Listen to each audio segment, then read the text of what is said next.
Наследники Победы. Именно так называют ежегодную памятную акцию в преддверии празднования Дня Победы. Впервые Комитет по занятости населения серию мероприятий по таким названиям провел в 2010 году. Из года в год количество ее участников растет. Основная цель акции – не только поднять патриотический дух молодежи, но и поддержать трудовые доходы подростков.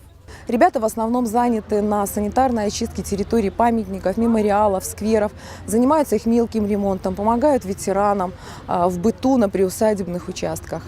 Здесь, во Владикавказе, активное участие в качестве соорганизатора принимает мэрия города. Они в том числе не только помогают в организации и курации этого вида работ, но и проводят софинансирование этих работ.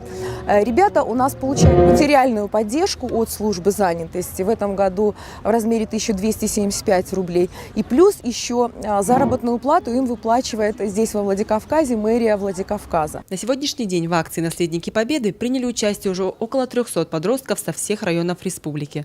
А торжественное закрытие посетили лучшие бригады из Владикавказа. В общем, эта акция помогает и позволяет нынешнему поколению молодежи нашей вспомнить о ветеранах и не забывать о них, потому что мы поистине наследники Победы, и без них нас бы не было бы этого детства, свободы. То, что мы проводим такие мероприятия, это многое значит. Ребята собрались на мемориале славы почтить память героев, возложили венок к памятнику, исполнили песни военных лет, вспомнили тяжелые дни войны и Великую Победу.